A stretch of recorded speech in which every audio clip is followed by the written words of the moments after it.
parole aux associations.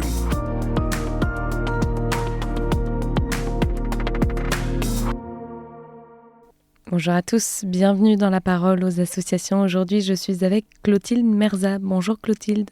Bonjour Agnès. Alors Clotilde, vous êtes conseillère conjugale et familiale et thérapeute de couple. Vous êtes membre des associations familiales catholiques et notamment du secteur couple qui organise chaque année un cycle de conférences Aimer en vérité pour tous les couples. Et le 20 mars, un psychologue interviendra sur le thème de la tendresse et de la sexualité. Alors dites-nous pourquoi aujourd'hui la sexualité va mal ? Alors, très souvent, les couples viennent effectivement dans mon cabinet en me disant écoutez, ça fait des semaines, ça fait des mois, certains couples, ça fait même plusieurs années qu'on n'a pas eu de rapport intime, qu'on n'a pas eu de relation sexuelle. Et les couples viennent parce qu'ils se disent si on n'a plus de relation sexuelle, c'est que notre couple va mal, c'est qu'il y a quelque chose qui va mal. Alors, très souvent, je leur demande combien de temps vous consacrez dans la semaine à votre vie de couple. Et alors là, on voit qu'avec nos vies professionnelles, avec nos vies sociales, avec la place des écrans, on va en parler, puis surtout la vie de famille, les enfants, tout le temps qu'on consacre aux enfants, le couple, il passe souvent en dernier plan. Et c'est là que pour moi, il y a un vrai sujet, il y a un vrai travail à faire avec les couples, c'est remettre le couple à la première place dans notre vie.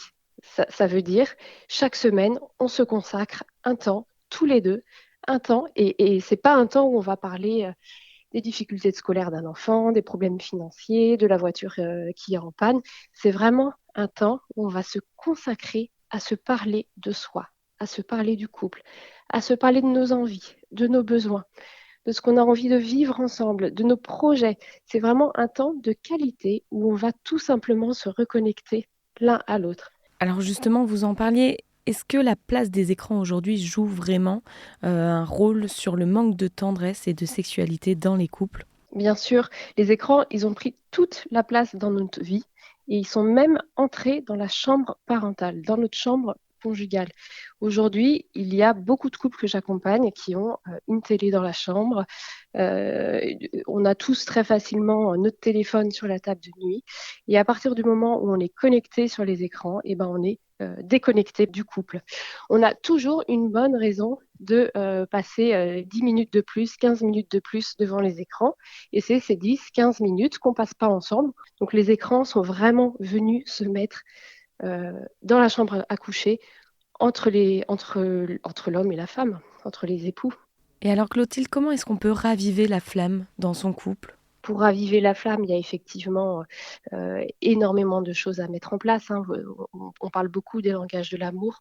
Pour moi, les langages de l'amour de Gary Chapman sont vraiment essentiels à travailler dans le couple parce que tout simplement, pour des couples qui, au bout de 15, 20 ans de mariage, se sont un petit peu essoufflés, les langages de l'amour vont permettre de remettre du mouvement, de remettre de l'action, de se remettre à écouter le désir et les besoins de l'autre et de les pratiquer. On parlait tout à l'heure de la tendresse. Pour raviver la flamme, il faut déjà raviver la tendresse et la sensualité au sein du couple. Une vie sexuelle épanouie, c'est une vie sexuelle où il y a de la complicité, où il y a de la joie, où il y a du plaisir partagé.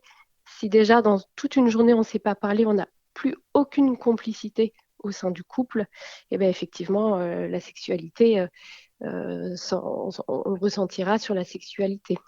Eh bien, merci Clotilde pour ce partage. Je rappelle donc que les AFC organisent un cycle de conférences Aimer en vérité pour tous les couples, qu'on soit adhérents ou non adhérents. La prochaine aura lieu le 20 mars et vous pouvez encore vous inscrire sur le site internet afc-france.org. Je vous souhaite une très belle journée et je vous dis à bientôt. Merci à vous, bonne journée.